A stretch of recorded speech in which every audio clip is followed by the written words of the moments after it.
Rora te celire super, et nubes pluant iustum.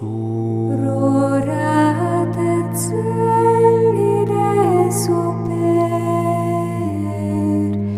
et nubes pluant iustum. Alors étudions ensemble maintenant la 5e partie de la prière du Notre Père, où il est dit « Que votre royaume arrive ». Que veut dire Jésus lorsqu'il nous enseigne à prier et qui nous dit de demander à Dieu le Père que son royaume vienne? Eh bien, le royaume de Dieu, qui fait l'objet de cette seconde demande, donc Notre Père qui êtes aux cieux, que votre nom soit sanctifié, c'est la première, que votre règne vienne, c'est la deuxième. Eh bien, ce royaume de Dieu est le but et la fin de toute la prédication évangélique, tout le message chrétien. C'est par là que Saint Jean-Baptiste commença à prêcher la pénitence lorsqu'il dit « Faites pénitence, parce que le royaume des cieux est proche ». Ou il est dit aussi, au lieu de « faites pénitence », c'est « repentez-vous ». Donc renoncez au mal qui est en vous, car le royaume des cieux est proche. Ce fut aussi le commencement de la prédication du Sauveur du monde. Et lorsque, dans cet admirable sermon sur la montagne, Jésus montre à ses disciples les chemins de la béatitude, lorsqu'il dit « Heureux les pauvres en esprit, heureux les miséricordieux », etc. Il leur parle d'abord du royaume des cieux comme du sujet fondamental de son discours. Il dit « Bienheureux les pauvres en esprit », parce que le royaume des cieux leur appartient. Donc ce royaume des cieux, c'est ce dont il est question dans cette prière, que votre règne arrive ou que votre royaume arrive. Bien plus, un jour que la foule voulait le retenir, voici la raison qu'il donne de la nécessité de son départ. Dans l'évangile de Luc, chapitre 4, il dit « Il faut que j'annonce aussi le royaume de Dieu aux autres villes, car je suis envoyé pour cela. » Et plus tard, c'est encore ce même royaume qu'il ordonne à ses apôtres de prêcher. Et à celui qui voulait aller ensevelir son Père, Jésus dit « Allez et annoncez le royaume de Dieu. » D'abord. Et après sa résurrection, pendant ces 40 jours où il apparaît à ses apôtres, c'est du royaume de Dieu qu'il leur parle. Et donc, les prêtres qui enseigneront voudront donc expliquer cette seconde demande avec tout le soin possible, afin que les fidèles en comprennent bien l'importance et la nécessité. Et pour atteindre ce but, ils pourront se servir avec habileté et profit de cette considération si frappante, à savoir que notre Seigneur Jésus-Christ a voulu et ordonné formellement que cette demande, quoique liée avec les autres, en soit séparée et distincte dans son expression, et cela afin de nous faire désirer et rechercher plus ardemment ce que nous demandons. Il nous dit en effet « Cherchez d'abord le royaume de Dieu et sa justice, et tout le reste vous sera donné en plus. » Donc Jésus dit ça dans le 6e chapitre de l'évangile de Matthieu. Voyons maintenant ce qui est compris dans cette demande. Les dons célestes compris dans cette demande sont si précieux et si abondants qu'ils embrassent même tout ce qui est nécessaire pour soutenir la vie du corps, aussi bien que celle de l'âme. Trouverions-nous digne du nom de roi celui qui n'aurait aucun souci du bien et du salut de l'État? Mais si les hommes ont tant de sollicitude pour garder un royaume terrestre, avec quelle vigilance, quelle paternelle providence ne devons-nous pas croire que le roi des rois s'occupe de la vie et du salut de ses créatures. En demandant le royaume de Dieu, nous réclamons donc par le fait tout ce dont nous avons besoin dans notre pèlerinage sur terre, ou plutôt voir, disons, dans notre exil.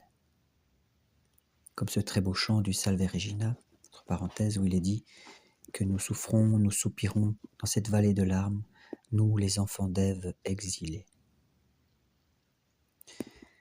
Et notre prière s'appuie sur cette promesse si consolante et si positive du Seigneur, et tout le reste vous sera donné en plus.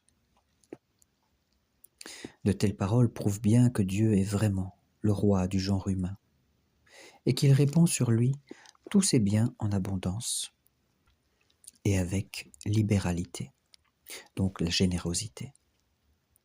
Et c'est précisément la pensée de cette infinie bonté de Dieu qui mettait sur les lèvres de David ce chant de reconnaissance au psaume 22, ou pour certaines Bibles le psaume 23, « Le Seigneur est mon roi, et rien ne me manquera. » Mais ne l'oublions pas, ce n'est pas assez de demander instamment le royaume de Dieu. Il faut encore joindre à cette demande tous les moyens nécessaires pour le chercher et pour le trouver. Hélas, les 5 vierges folles, elles aussi, le demandaient avec instance. Dans Matthieu 25, il est dit « Seigneur, Seigneur, ouvrez-nous » Et cependant, parce qu'elles n'avaient pas tout ce qu'il fallait, comme le Seigneur l'avait demandé, c'est-à-dire d'avoir de l'huile dans leur lampe pour accompagner leur prière et être exaucées, eh bien, de ce fait, elles ne furent pas admises, elles ne purent pas rentrer. C'est une image du royaume. Et ce ne fut pas une injustice, car c'est notre Seigneur Jésus-Christ lui-même qui a prononcé cette sentence. Tous ceux qui me disent « Seigneur, Seigneur » n'entreront pas dans le royaume des cieux. Voyons maintenant des misères de cette vie.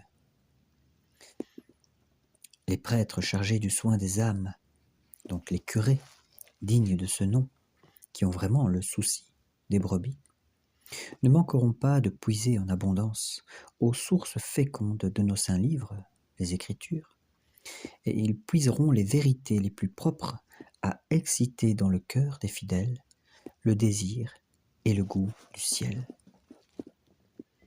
En même temps, ils auront soin de mettre sous leurs yeux les accablantes misères de notre vie mortelle, et ils feront en sorte de les toucher assez pour qu'ils se recueillent, qu'ils rentrent en eux-mêmes, et qu'ils se souviennent que le ciel, la maison de Dieu, le royaume, la maison de leur Père, est le séjour du bonheur suprême et la possession des biens infinis. Comme il est écrit, à quoi sert-il à l'homme de gagner le monde entier s'il perd son âme? Ici, en effet, nous ne sommes que des exilés. Nous habitons la même terre que les démons, animés contre nous d'une haine que rien ne peut apaiser, nos implacables et éternels ennemis. Et que dire de ces combats domestiques, de ces luttes intérieures, que se livrent sans cesse en nous le corps et l'âme, la chair et l'esprit. Combats terribles où nous avons toujours à craindre de succomber, où nous succomberions même sur le champ, si la main du Seigneur n'était pas là pour nous défendre. Ah, certes, l'apôtre saint Paul sentait bien tout le poids de ces misères, quand il s'écriait « Malheureux homme que je suis, qui me délivrera de ce corps de mort ?» Ces misères de notre race, déjà si sensibles par elles-mêmes, ressortent bien plus vivement encore de la comparaison de notre état avec celui des autres créatures. Que ces créatures en effet soient privées de raison ou même de sentiment, il est bien rare que quelques-unes d'entre elles s'éloignent assez des actions des sentiments et des mouvements qui leur sont propres pour manquer la fin qui leur a été assignée. Prenons l'exemple des animaux terrestres. La chose est si évidente dans les poissons et les oiseaux qu'elle n'a pas besoin d'aucune explication. Que si nous portons nos regards vers le ciel, ne sentons-nous pas aussitôt la vérité de ce cantique de David ? Au psaume 118, « Seigneur, votre parole demeure à jamais dans le ciel. » Le ciel, en effet, est emporté par un mouvement qui ne s'arrête jamais. Mais ce mouvement est si constant et si réglé qu'il ne sort jamais de la ligne que Dieu lui a tracée. Si nous regardons la Terre et tout le reste de l'univers, nous reconnaîtrons facilement qu'ils n'éprouvent pas d'altération dans leur état. Mais regardons l'homme, et que la misère de l'homme est grande, que ses chutes sont profondes et fréquentes. S'il conçoit de bons projets, alors rarement il les exécute. Souvent il abandonne et méprise le bien qu'il vient de commencer. Ce qui lui plaisait tout à l'heure et lui semblait excellent, lui déplaît tout à coup. Il le rejette et se laisse entraîner aux résolutions honteuses et nuisibles. Quelle est donc la cause de cette inconstance et de cette misère ? Évidemment, c'est le mépris de l'inspiration divine. Nous fermons l'oreille aux avertissements que Dieu nous donne. Nous refusons d'ouvrir les yeux aux lumières surnaturelles qu'il nous offre, et nous n'écoutons pas les préceptes salutaires de notre Père du ciel.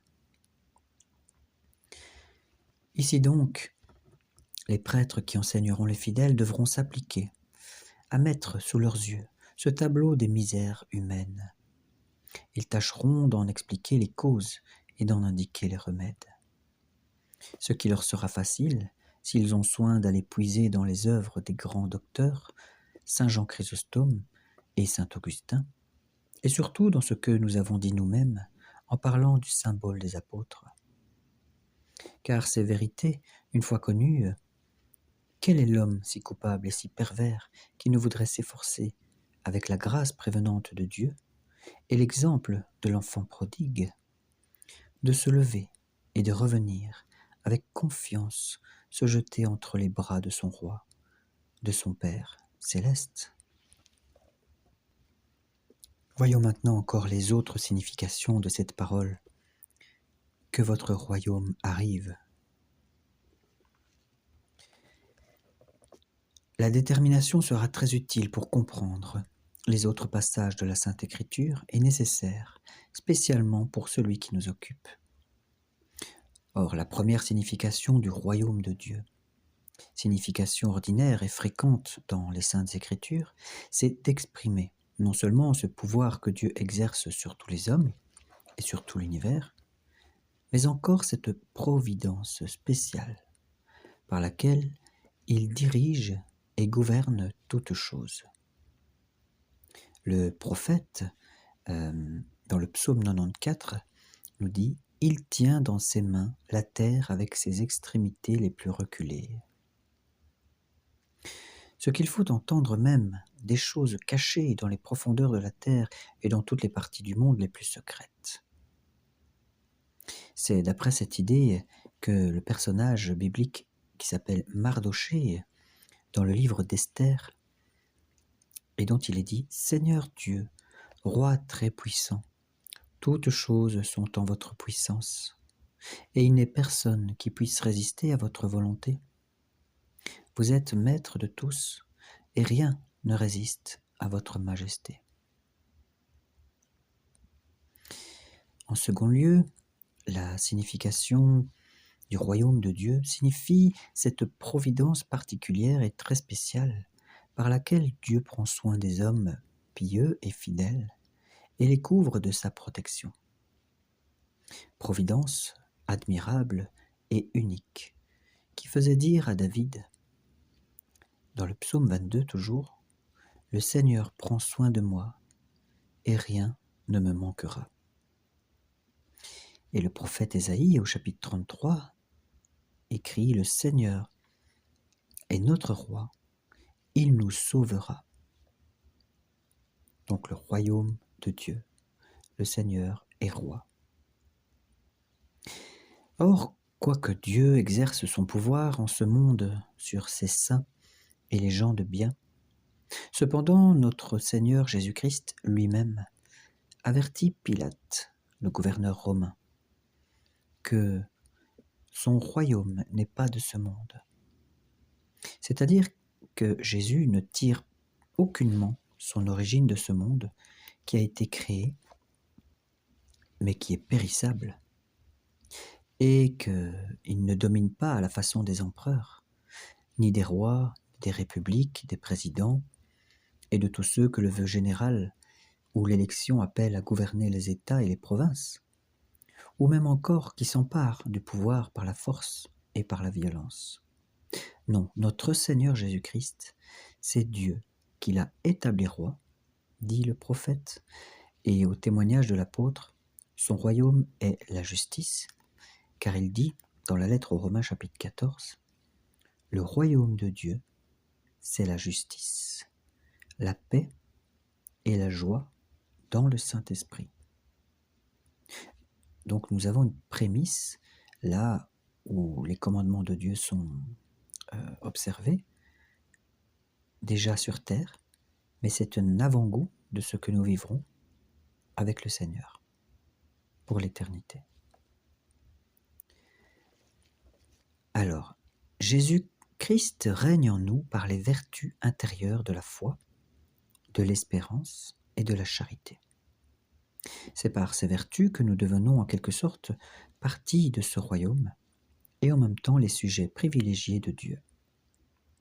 Elle nous consacre à son culte, donc ses vertus, et à son service, de telle sorte que si l'apôtre saint Paul a pu dire aux Galates « Je vis, ou plutôt ce n'est plus moi qui vis, c'est Jésus-Christ qui vit en moi », eh bien chacun de nous peut dire aussi « Je règne », ou plutôt ce n'est pas moi qui règne, c'est Jésus-Christ qui règne en moi. Ce royaume est appelé la justice, parce qu'il est fondé sur la justice de Jésus-Christ.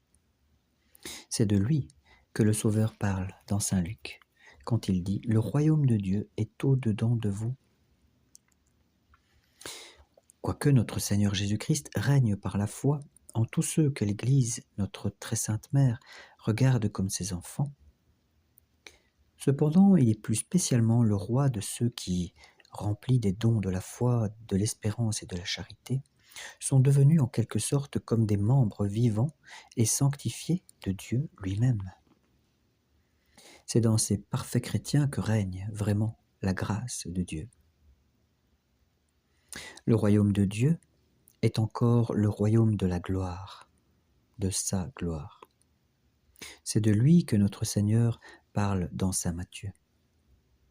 Lorsqu'il dit « Venez, les bénis de mon Père, possédez le royaume qui vous a été préparé dès le commencement du monde. » On voit ça en Matthieu 25.